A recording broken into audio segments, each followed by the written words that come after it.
Are you ready to dive deep into one of the most intriguing political stories of our time? In this video, we will take you on a journey through the tumultuous history of Sudan and South Sudan and explore the events that led to their historic split.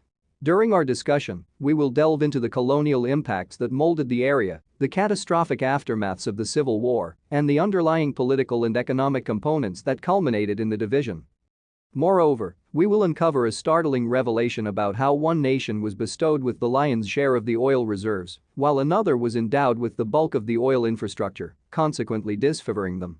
So get ready to be captivated as we unravel the complex history of Sudan and South Sudan and discover the surprising twists and turns that led to their dramatic split.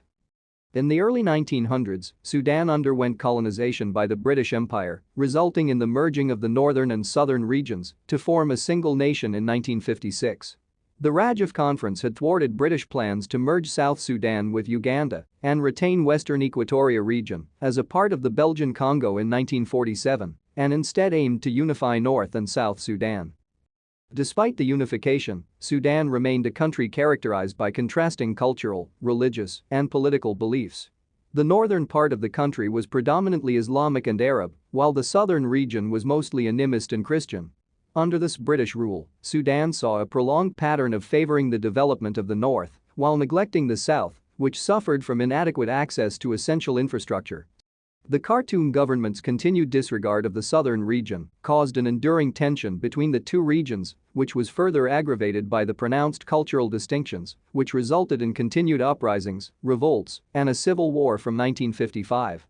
The civil war, which spanned over a decade, claimed the lives of more than 500,000 people, but eventually concluded in 1972 with the signing of the Addis Ababa Agreement, which granted the South limited autonomy. However, the government in Khartoum, which was dominated by the Arab Muslim elite, failed to implement the agreement by attempting to impose their language, religion, and culture on the rest of the country, resulting in a second civil war in 1983. During that time, the formation of the Sudan People's Liberation Movement occurred in the south, which initiated a rebellion against the Khartoum government, demanding enhanced autonomy and parity for the southern region. This second civil war continued for more than 2 decades, marking one of Africa's longest and most lethal conflicts. The conflict claimed the lives of over 2 million individuals and displaced millions of others. Additionally, it deepened the cultural, ethnic, and religious division between the north and south, intensifying animosity and mistrust between the two areas. After numerous years of turmoil, the Sudanese government and southern insurgents signed the Comprehensive Peace Agreement in 2005, ultimately concluding the Second Civil War. As part of the agreement, the South was granted a referendum on independence in 2011. The referendum was held in January 2011, and it was carried out peacefully, with a vast majority of 98.83% of the southern population voting for independence. South Sudan officially became the world's newest country on July 9, 2011, with Salva Kiir Mayardit being inaugurated as its first president. According to the steering committee that was responsible for post-independence governance, the new formed country was to be named the Republic of South Sudan for familiarity and convenience. Other potential names such as Azania, Nile Republic, and Kush Republic were also considered. Despite the successful referendum, the transition to independence was far from easy. South Sudan had to overcome several difficulties, including governance, developmental, and security issues. The newly established government faced difficulties in building institutions and providing essential services to the population, and faced persistent conflicts with Sudan over citizenship rights, borders, and oil revenues. Following the separation, South Sudan retained a whopping 75% of the oil reserves, while Sudan retained the majority of the oil infrastructure, which included pipelines and refineries.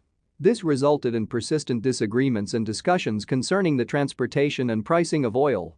In 2012, South Sudan halted its oil production, alleging that Sudan was stealing its oil. The suspension had a significant impact on the economies of both countries, with Sudan experiencing a loss of billions of dollars in oil revenue and South Sudan experiencing a severe economic crisis. The situation in South Sudan was further complicated by the fact that the country was born with little infrastructure, a small government, and a limited economy. Despite these difficulties, the split provided South Sudan with the opportunity to establish its own government, control its resources, and pursue its national agenda, which was not possible under the previous arrangement with Sudan. Currently, both countries are facing various political, economic, and social difficulties. In Sudan, a peaceful revolution in 2019 resulted in the overthrow of longtime dictator Omar al-Bashir. However, the country is still grappling with a fragile political transition, economic instability, and enduring conflicts. Meanwhile, South Sudan signed a peace agreement in 2018, but the country still struggles with widespread poverty, corruption, and insecurity. Nonetheless, both countries remain resolute in their pursuit of independence and sovereignty and are making efforts to tackle the challenges that confront them.